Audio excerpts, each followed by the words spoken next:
How you doing today, guys? Welcome back to another video. Welcome back to my channel. And on my last video you saw me install the cassette right here on my rear wheel, 11250 check out that video in the description up here. And so in this video what I'm gonna do is gonna show you how to install the shifter and the chain. Again, welcome back. This is Alex DIY, MTV Alex, and let's get started.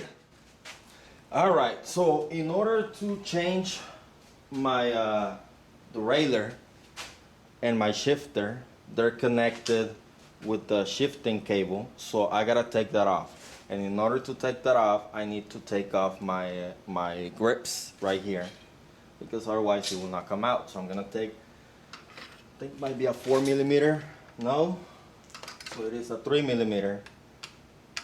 Take the grips one side only. You don't need to take both sides because you only have a shifter on one side. Undo it. This comes out really easy. Boom, like that. And then the next thing you need to take out is gonna be, and I think for that one, for my brake, is a 5mm Allen head. So I'm gonna squeeze this in, the brake lever, I mean the shifter lever, so that this thing can move out of the way. Well, let me show you. You can see that. Y'all can see that, all right? So that thing can get out of the way, right there. And then you can just start righty-tighty, lefty-loosey. And I made sure this worked very tight whenever I got my bike together. Remember, this doesn't come fully assembled out of the box or fully tightened out of the box, so make sure you check out my Axum setup video up there. And then I'm gonna use a 4mm to take this one out, and this is the shifter, the 8-speed shifter. You don't have to unwind it all the way out because it will just get loosened up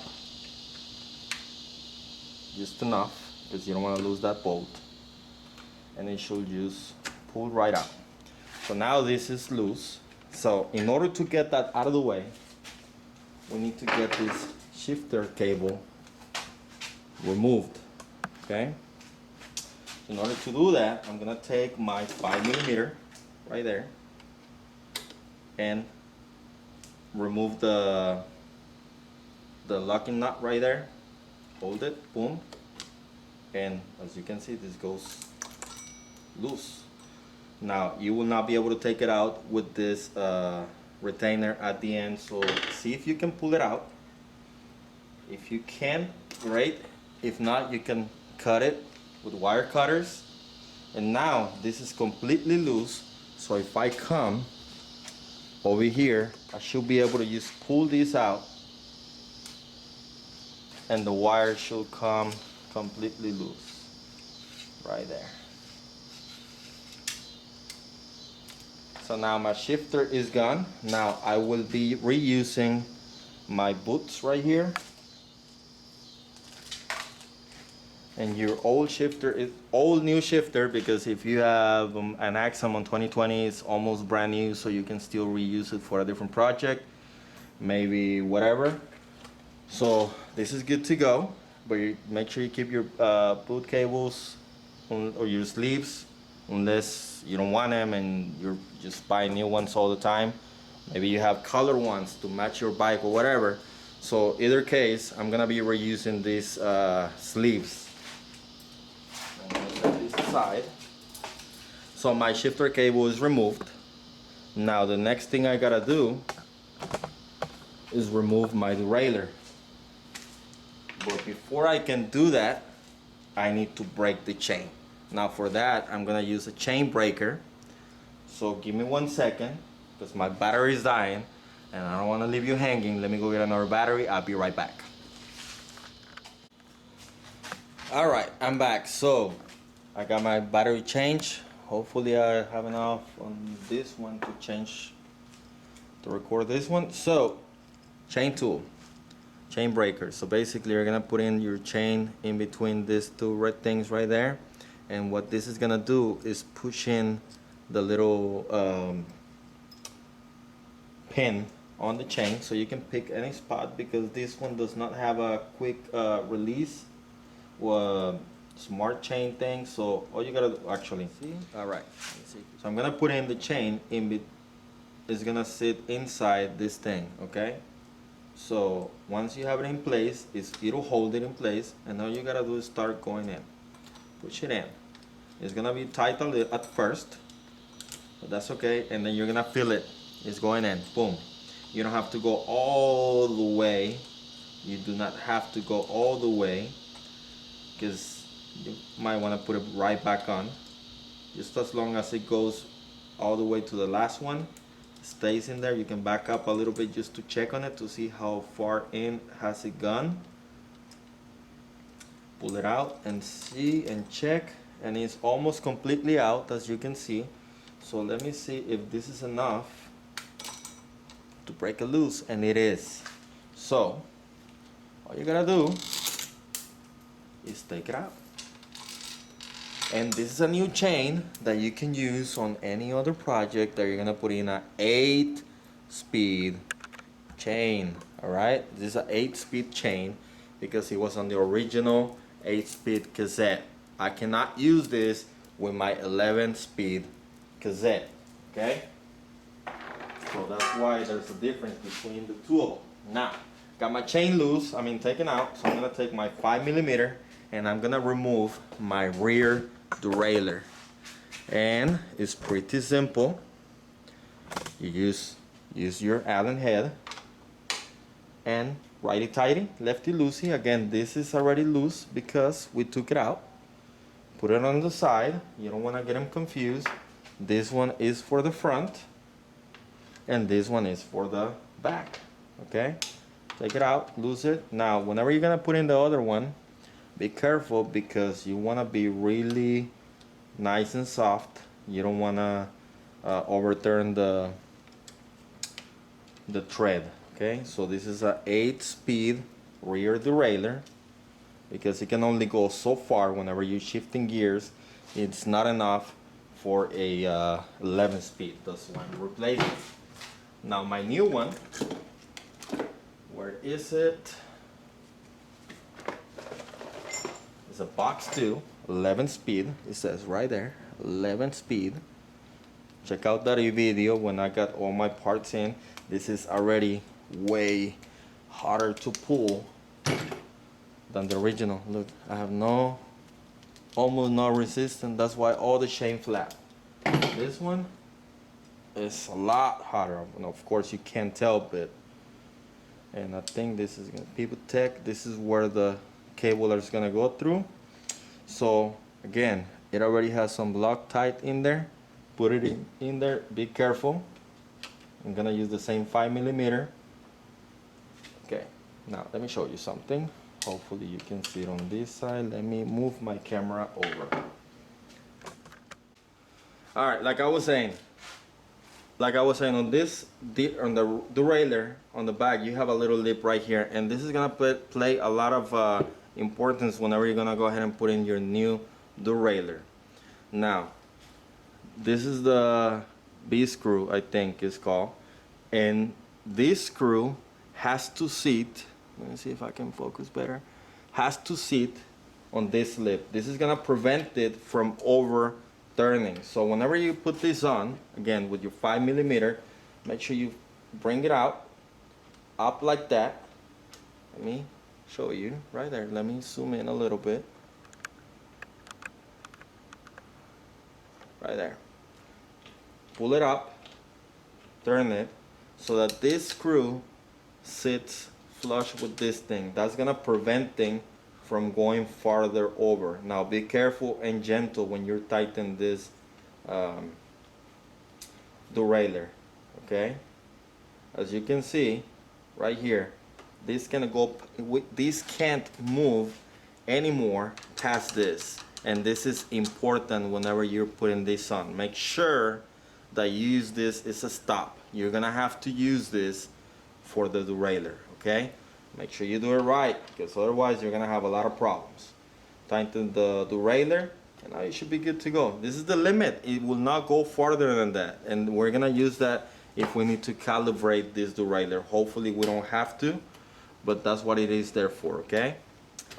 So let me take you to the other side so I can go ahead and install the chain and show you about how to do that. Okay, now your chain, whenever you take it out of the box, it's gonna come in with a quick link, okay? This is a quick release link, and we're gonna use that to put it together.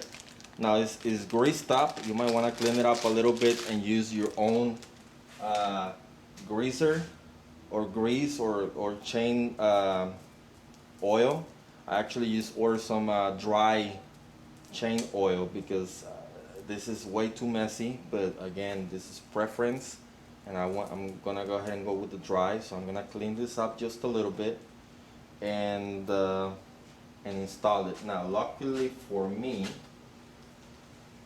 I used to work on the refinery, so this is a oil diaper. We used to call them diapers, and this it just absorbs oil like crazy. So whenever we needed to do a maintenance on one of the equipment that we used to work on, we put this on the floor just to prevent spillage, and this just absorbs the grease like crazy. It will not take any water. It will not absorb water whatsoever, only oils. So box, I am not sure if there's a specific side for that. Now, so I'm just gonna go ahead and put in whatever side I want. So now, whenever you put in a derailleur chain, it has to go a specific way. Okay, so the chain has to go a specific way. So I gotta put in my tire first, then it goes over the first cog, and then it goes on the outside of this one right here, and then over to the side. So let me go ahead and put my tire back on. You have to do this first. You gotta put in your tire first, and then just tighten your wheel up, okay? Don't wanna make it too tight. Make sure it spins. All right, so no problems right there. So again, chain, let it hang on the front. Don't let it buckle. And then we're gonna take it. Now look at the front. It can only go, this is a narrow wide chain ring, so it will not go on a specific one. If it doesn't sit, you gotta move it one link forward. So I'm gonna put it over here on the cassette. Then it's gonna go under like that. So forward. Make sure I put out a line so I don't have a lot of problem. And then check something, because I had this problem on the other bike. Okay. There is a tab right here. Let me see if I can show it to you. There is a tab on right here on the derailleur. So you have to have the chain go inside that tab and not through the outside, because otherwise it's gonna be rubbing. I had that problem on my Mongoose XR Pro before I knew how to do this, and then I eventually fixed it because it was making noise all the time. So especially when using the bigger cogs, so it goes on top of the cage. Okay, it's there. It's inside the nut right there, and then through here. And now we can just go ahead and connect it using the links. Okay. Now this chain is a little bit too big, so I'm gonna have to resize it by taking a few of this off. And I'm thinking about maybe taking about this many right here. 1, 2, 3, 4, 5, 6 or 7 links. Floppy, and then put in there's an actual what do you call, an equation that I use on my other bike. It's a kind of complicated equation, but if you like math, like I said, I'm a math teacher, so it was no problem with me. And I have it written down somewhere in my notes. Let me see if I have them over here. There's an equation to tell you exactly how many links that you have to have.